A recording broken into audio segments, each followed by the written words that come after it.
Chapel. Truly, this is the day the Lord has made. We will rejoice and be glad in it.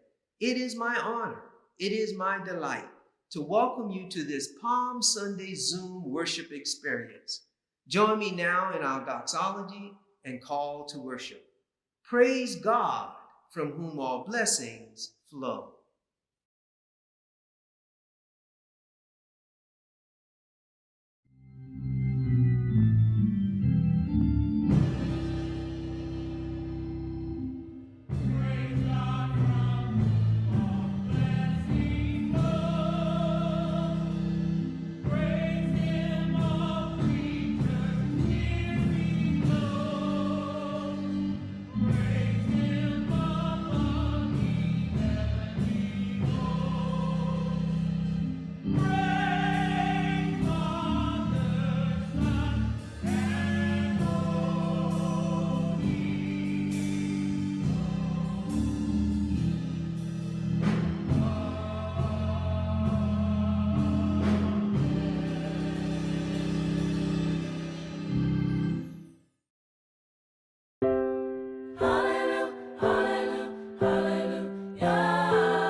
I was glad when they said to me, "Let us go into the house of the Lord.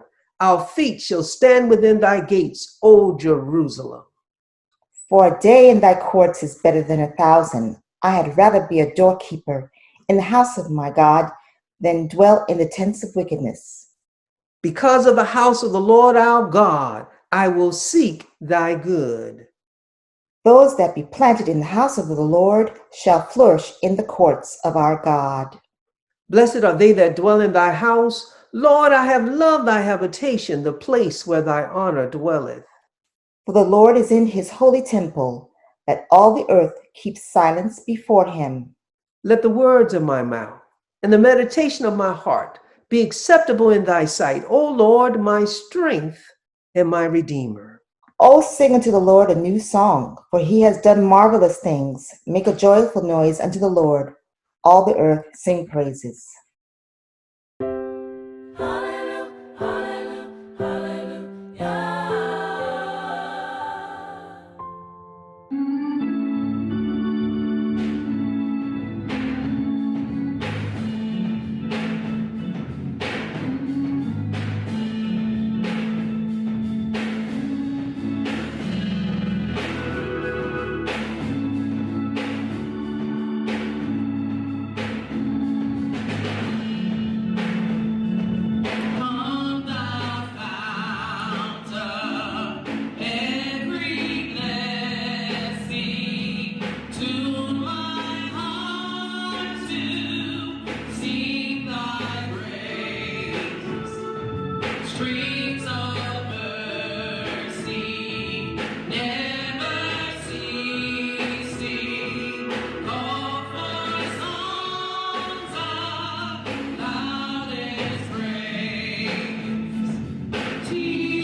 Here's my heart, Lord. Take and seal it for thy courts above. Take me to the water. Take me to the water. Take me to the water to be baptized. None but the righteous. None but the righteous. None but the righteous shall see God. I love Jesus. I love Jesus. I love Jesus. Yes, I do. Take me to the water. Take me to the water. Take me to the water to be baptized. None but the righteous. None but the righteous. None but the righteous shall see God. I love Jesus. I love Jesus. I love Jesus. Yes, I do.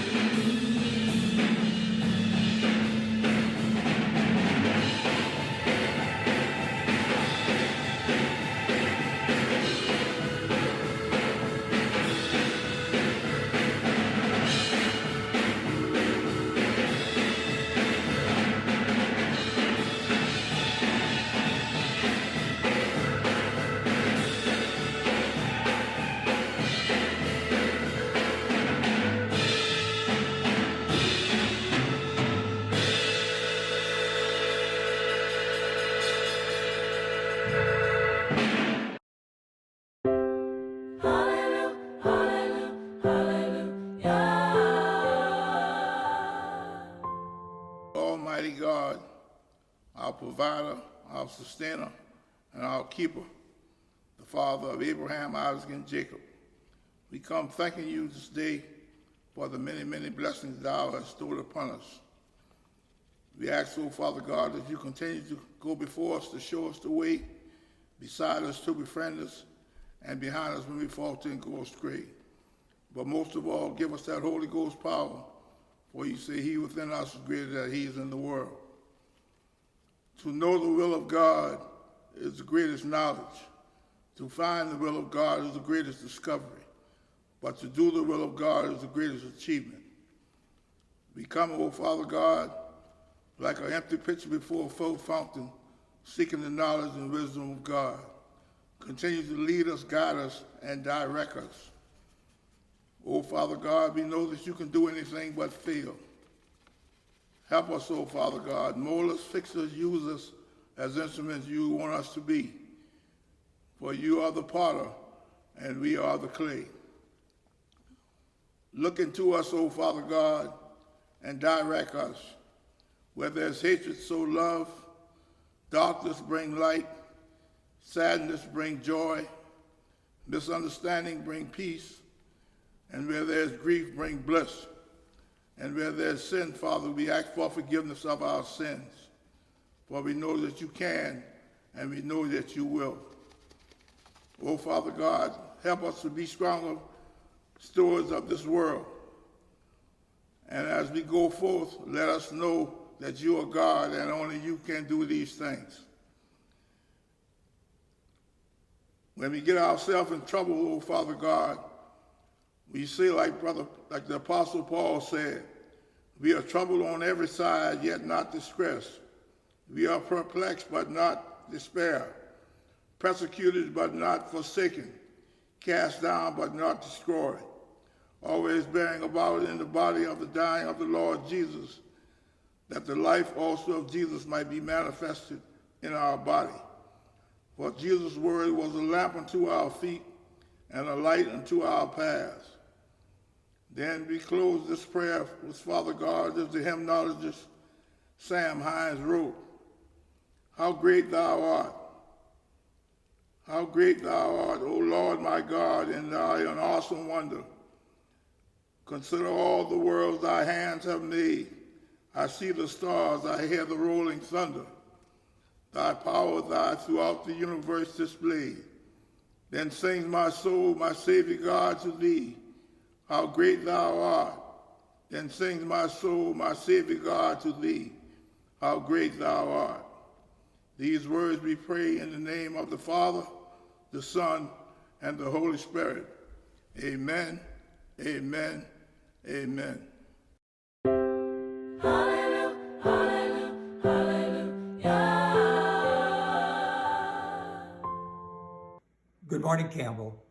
I'll be reading Isaiah 50, verses 4 to 7 from the New King James Version of the Bible. The Lord God has given me the tongue of the learned, that I should know how to speak a word in season to him who is weary. He awakens me morning by morning. He awakens my ear to hear as the learned. The Lord God has opened my ear, and I was not rebellious, nor did I turn away. I gave my back to those who struck me, and my cheeks to those who plucked out the beard. I did not hide my face from shame and spitting. For the Lord God will help me. Therefore, I will not be disgraced. Therefore, I have set my face like a flint, and I know that I will not be ashamed. I hope the hearing of God's word improves your religious experience and you take it with you throughout the week. Good morning, Campbell Chapel. The New Testament reading will be coming from Mark, chapter 11, verses 1 through 11, and I will be reading from the New Revised Standard Version.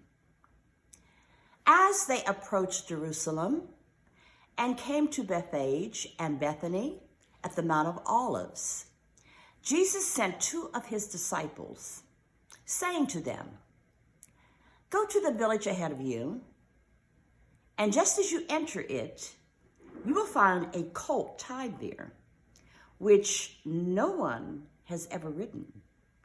Untie it and bring it here. If anyone asks you why you are doing this, say, 'The Lord needs it, and will send it back here shortly.'" They went and found a colt outside in the street, tied at a doorway. As they untied it, some people standing there asked, "What are you doing, untying that colt?" They answered as Jesus had told them to, and the people let them go.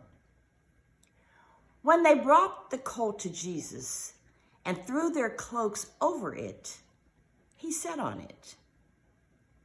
Many people spread their cloaks on the road, while others spread branches they had cut in the fields. Those who went ahead and those who followed shouted, "Hosanna! Blessed is he who comes in the name of the Lord. Blessed is the coming kingdom of our father David. Hosanna in the highest heaven." Jesus entered Jerusalem and went into the temple courts. He looked around at everything, but since it was already late, he went out to Bethany with the 12. God's Word.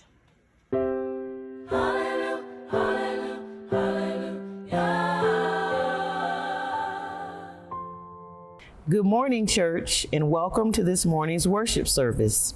At this time, we would like to welcome our first-time visitors. We are very happy that you decided to join us this morning, and we hope that you come again real soon.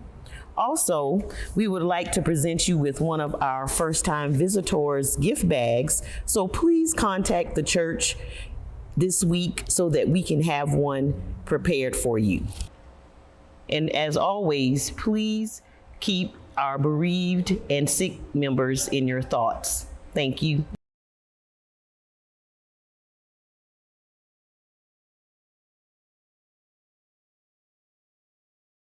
Good morning. My name is Alana Douglas, and in honor of Women's National History Month, I'll be reading the bibliography on Alicia Garza. Alicia Garza is an activist and writer who now lives in Oakland, California. Although she has organized around issues related to health, student services, and rights for domestic workers, as well as violence against LGBTQ and non-gender conforming people of color, she is best known of the three founders of the Black Lives Matter movement in 2013.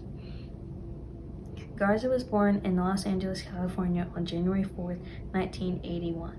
She has a mixed-race background, with her father being white and Jewish and her mother being Black. Garza describes herself as a social justice activist. In 2002, she graduated with a degree in anthropology and sociology at the University of California in San Diego. In 2008, she married her husband, Malachi Garza. In 2009, Garza served as an executive director for People Organized to Win Employment Rights, also known as POWER, for the San Francisco Bay Area. In 2011, Garza was also board chair for Right to the City Alliance, also known as RTTC in Oakland, which fought for genderification and police brutality. On February 26, 2012, when unarmed Black teenager Trayvon Martin was fatally shot by neighborhood security guard George Zimmerman in Sanford, Florida, Garza took her frustration and rage to Facebook and crafted a post and first used the phrase Black Lives Matter. In 2013, Garza, along with Opal Tometi and Paris Colors, officially created the Black Lives Matter movement. The movement works to end violence towards Black Americans, particularly by police brutality, and fights against institutional issues of poverty and mass incarceration. In addition to the work she's done with Black Lives Matter, Garza is currently the Special Projects Director for National Domestic Workers Alliance, also known as NDWA, which strives for better pay and working conditions for nannies and housekeepers. She also serves on the board of directors for the School of Liberation and Unity, SOUL, in Oakland.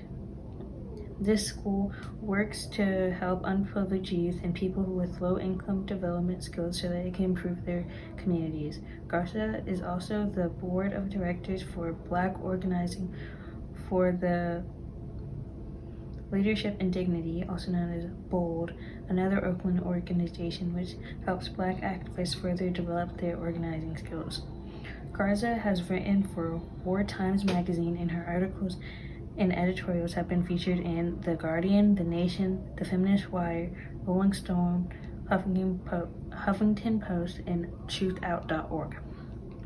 In 2015, Garza and the two other women who founded Black Lives Matter were runners-up in the Advocates Person of the Year award in 2016.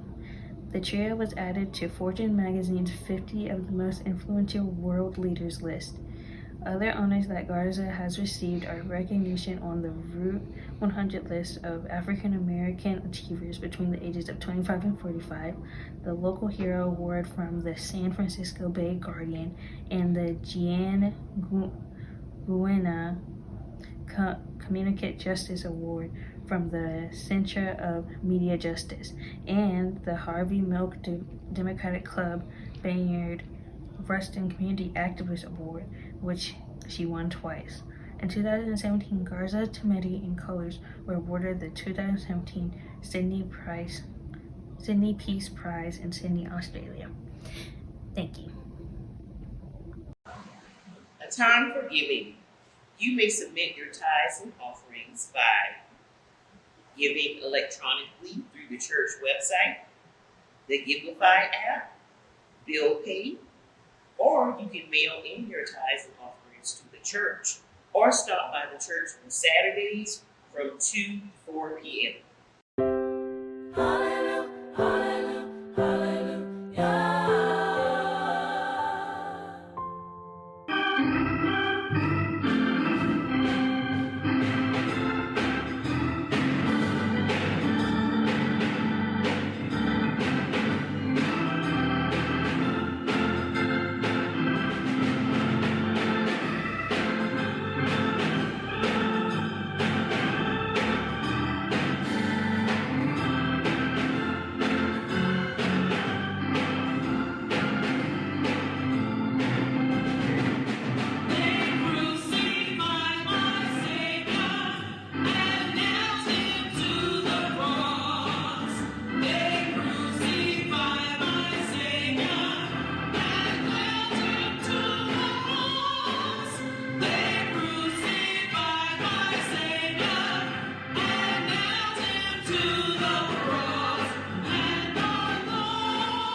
I acknowledge the presence of God that's in this place, but also wherever you may be today. To our bishop, Bishop Samuel Lawrence Green Sr., and our supervisor, Sister Phyllis N. Green. To presiding elder Philip C. Anderson and his queenly wife, Sister Sandra A. Anderson. To the best thing God ever gave me after Jesus, Sister Donna Black, and to her husband. To our ministry team, to our board of stewards, board of trustees, the class leader council, the musicians, ministry chairs, other officers, members, visitors, and friends. I greet you in the joy and the love of the Lord. Today is Palm Sunday, and I'm going to call your attention to the Gospel of Mark. We'll have two readings, one from Mark chapter 11, and again from Mark chapter 15. Mark chapter 11 is a part of the lectionary reading for today. Mark 11, beginning at verse 8. Many people spread their cloaks on the road, while others spread branches they had cut in the fields. Those who went ahead of those who followed shouted, "Hosanna! Blessed is he who comes in the name of the Lord. Blessed is the coming kingdom of our father David. Hosanna in the highest heaven." Now we're going to go to Mark chapter 15. We'll read verses 12 through 14. Mark 15. "What shall I do then with the one you call the King of the Jews?" Pilate asked them. "Crucify him," they shouted. "Why? What crime has he committed?" asked Pilate. But they shouted all the louder, "Crucify him." Let's pray. Father, we need a word. We need a Palm Sunday word. We need a word that is capable of changing our lives for the rest of our lives. Hide John Black behind the cross. No one needs to hear from him, but speak a word to him and speak a word through him, that your people might be edified. Speak a word to him and speak a word through him, so that someone will be saved. In your Son's name, amen. Sermon title: Palm Sunday, Good Friday, and Ash Wednesday, making peace with human nature. Making peace with human nature. Today is Palm Sunday. It is one of three faith observances that are tied very closely together: Palm Sunday, Good Friday, and Ash Wednesday. On Palm Sunday, the community praised God for sending Jesus as the Messiah. On Good Friday, the community encouraged Jesus' lynching. And on Ash Wednesday, the community acknowledged its duplicity by putting ashes on their foreheads, the ashes from the palms of Palm Sunday. Theologians have struggled with these three realities and these observances that they point toward. Some believe that there were two crowds in Jerusalem: those who supported Jesus' ministry and those who supported the synagogue hierarchy. I personally believe that a large number of people that were crying out Hosanna on Palm Sunday were also crying out crucify him on Good Friday. While this may not make sense at first glance, it is consistent with human nature. Almost 18 million Americans voted for Barack Obama in 2012 and Donald Trump in 2016. There's never been two different presidents in our history. One ran on a platform of hope and change and encouraged unifying our nation. The other began his bid for presidency by declaring that Mexicans were rapists. He wanted to ban Muslims from entering this country, and he was very open about his desire to develop a division between the two political parties because he ran a they versus us campaign. This phenomenon points toward the great spiritual truth. We have two natures. We have an old nature that is a slave to sin, and we have a new nature that is born from above. When Christians talk about these two natures, it causes the eyes of our secular friends just to glaze over. And that's why they are subject to an extraordinary fallacy. They believe, our secular brothers and sisters, that people are all good or all bad. You're either a good person or a bad person, an evil person or a good person. By now, I'm sure all of you have read White Fragility by Robin DiAngelo. She makes the point regarding this subject when it comes to race. Many white Americans view racism through the lens of the civil rights movement. They remember those news clips of Bull Connor attacking innocent children with fire hoses and police dogs. For them, the KKK, Southerners of the 50s and 60s, white supremacy groups like skinheads, red shirts, and Proud Boys, all of these are racist. These white Americans have no problems identifying it as racism and showing that it is evil. This group views themselves as upright, law-abiding, community-building lovers of society. They're good people. And since they are good people, they couldn't possibly be guilty of racism. Only evil people are guilty of racism. As Christians, we realize that we have the capacity to do great good and great evil. While our desires might always be to do our best, our sin nature frequently gets in the way. On the issue of race, gender, class, ethnicity, immigration status, we're all capable of doing great good and great evil. We might well do both in the same conversation. People who do not realize this capacity often find themselves guilty of great sins. We have the capacity to sin, and we have committed actual sins every day. Those who are not aware of that dynamic are the most dangerous people on the planet. They find reasons to justify their sinful actions, and they provide their sin with an air of respectability. They have no reason to repent or to seek forgiveness because they have done nothing wrong. This plays out every day in America. Sermon Part 1, Palm Sunday. Edward Wallace Hawke said, "There is so much good in the worst of us, and so much bad in the best of us, that it behooves all of us to find no fault in the rest of us." He got it correct. There is much good in all of us, in every human being on the planet.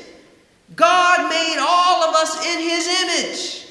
All of us, Christians, Muslims, Jews, Buddhists, agnostic and atheists.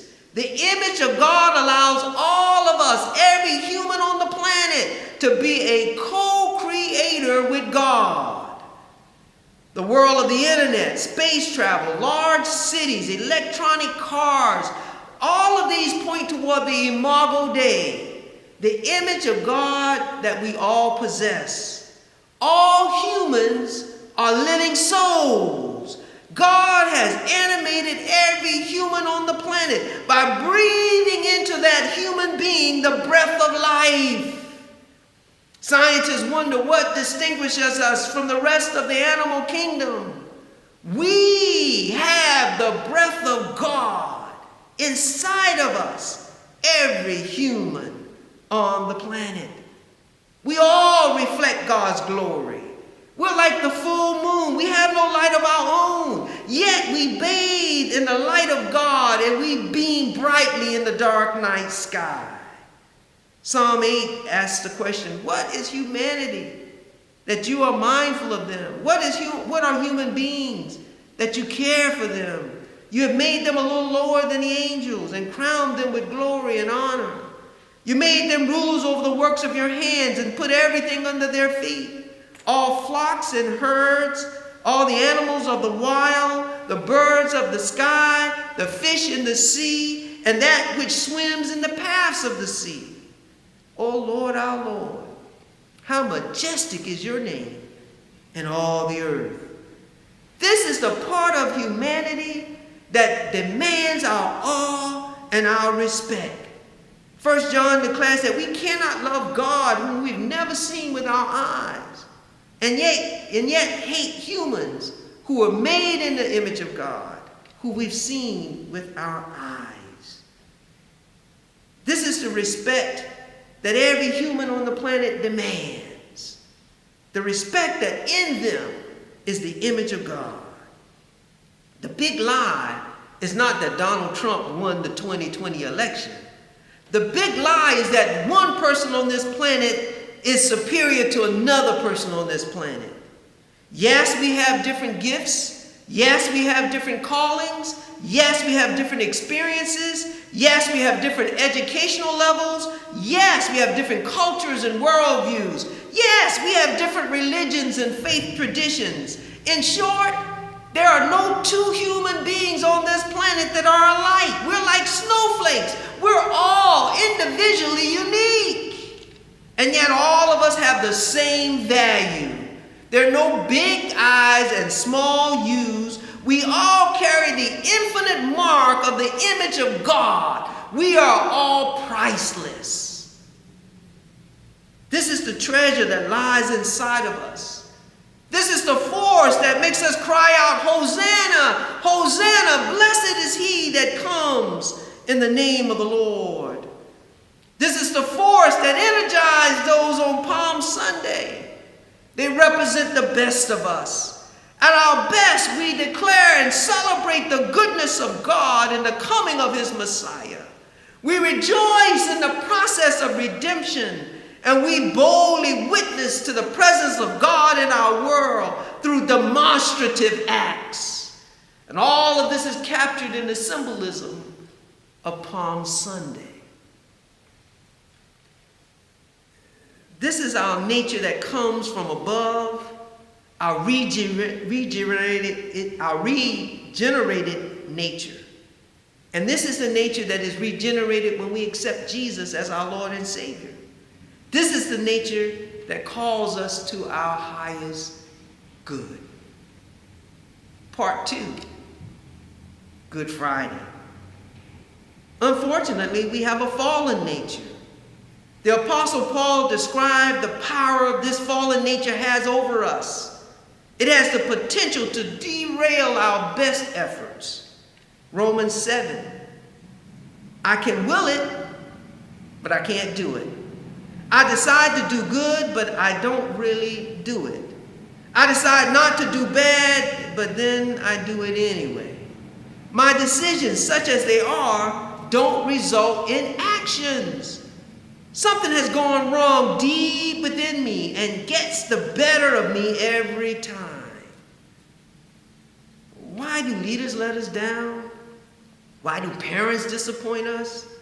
Why do we find ourselves doing things against our training and against our value system? We have a sin nature. Some of us have been watching the Lincoln series on PBS. Humanity's Two Natures explains how Abraham Lincoln could be a white supremacist and the great emancipator. It explains how Thomas Jefferson could pen the Declaration of Independence and be one of the cruelest slave masters in all of Virginia. It explains how 6,000 church people could go to Holy Week services in Springfield, Missouri, and then plot and execute the lynching of 3 innocent young black boys in 1906. They left church and went to a lynching. It explains how our nation can declare in the Declaration of Independence, we hold these truths to be self-evident that all people are created equal and are endowed with their creators with unalienable rights, among these to be life, liberty, and the pursuit of happiness. And yet that same nation that had that same declaration can sanction chattel slavery, Jim Crow segregation, lynchings, mass incarceration, and the disenfranchisement of women. It explains how 18 million Americans can vote for Barack Obama in one election and Donald Trump in the next. This sin nature, our nature, attacks value to our differences. It produces the caste system in America that places white masculinity at the top of the caste system and African descendants at the bottom. It arbitrarily places value on things that have no meaning. In our country, chattel slavery, with all of its barbarism, needed violence to sustain it. Laws were made to prohibit the education of black people to sustain the big lie. Night riders and the KKK were all used to sustain the big lie.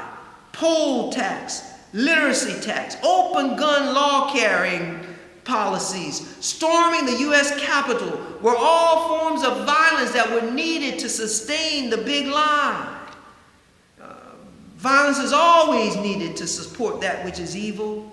So we have so we see the masses laying their garments before Jesus and declaring him to be the Messiah on Palm Sunday. And then the violence begins on Good Friday.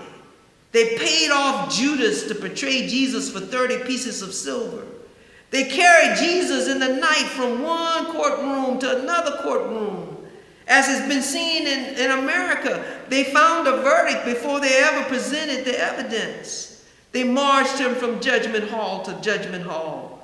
Even with the fixed end, they struggled to find Jesus guilty. But since they had an ace in the hole, human nature, they brought him to Pontius Pilate. Pontius Pilate delivered Jesus over into the crowd. What should I do with Jesus? Crucify him. Crucify him. They lynched Jesus. Good people lynched Jesus. Palm Sunday people lynched Jesus. Law-abiding people lynched Jesus. Patriots lynched Jesus. They lynched him. They hung him high. They stretched him wide. He hung his head, and then he died. And he died for the very people that lynched him. He died for those who turned on him. He died for those who were unconfessed sinners. But that's not how the story ends. 3 days later, he rose again, and through his death, he opened the door so that all of humanity has a right to the tree of life. Part 3, Ash Wednesday. There's one catch to all of this story. Before we can receive the new life that is in Christ Jesus, we must acknowledge our sin nature. We must confess that not only do we have a sin nature, but we have committed actual sins. We are guilty of committing actual sins on a daily basis. We must confess that we need something on the inside of us to replace or to supplant our sin nature. We must confess that we need a resisting force, something deep within that transforms us. In about 10 months, we're going to take the ashes from the palms that we're using today and pulverize them and burn them. And then we'll place those ashes on our foreheads. And the preachers will declare, "Remember that thou art dust." But the Bible teaches us that people who do those things are hypocrites. Hypocrites put ashes on their foreheads when they fast so that they can show people that they're pious. And yet we're going to put ashes on our foreheads as we prepare for the 40-day fast of Lent, declaring to the world that we are those hypocrites. We praised the entrance of Jesus into Jerusalem on Palm Sunday, and we cried out, crucify him on Good Friday. Amazingly, this is the pathway to wholeness. It begins with a clear, sober-eyed view of who we are. While it is easy to see the sins in our neighbors' lives, it begins by us looking at the sin that resides in our own lives. The writers of the Constitution put in place many checks and balances to be sure that that human nature, that fallen nature, was monitored. God has provided us with a similar system of checks and balances. You see, salvation is not possible until we confess. Till we confess our sins, the Bible says. When we confess our sins, He is faithful and just to forgive us of our sins and to cleanse us from all unrighteousness. However, if we say we have no sin, we make God a liar, and the truth is not in us. Ash Wednesday is the reconciling of our two natures. It's the realization that even with all the goodness God has placed within us, we have a saboteur in our heart. And we must rely on the grace and the power of God to modulate our lives here on earth. We must surrender not to our nature, but to God's divine nature in order that we might be saved. I surrender all. I surrender all. All to Thee, my blessed Savior. I surrender all. Perhaps there's someone under the sound of my voice that's been struggling with these two natures. Here's your way out. Accept Jesus as your Lord and Savior. It's not a hard thing to do. Just pray this prayer with me. Lord, have mercy on me, a sinner. Come into my heart and save me. In Jesus' name, amen.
Now unto him that is able to do exceeding abundantly, above all we ask or think, according to the power that worketh in us, unto him be glory in the church by Christ Jesus, throughout all ages, world without end.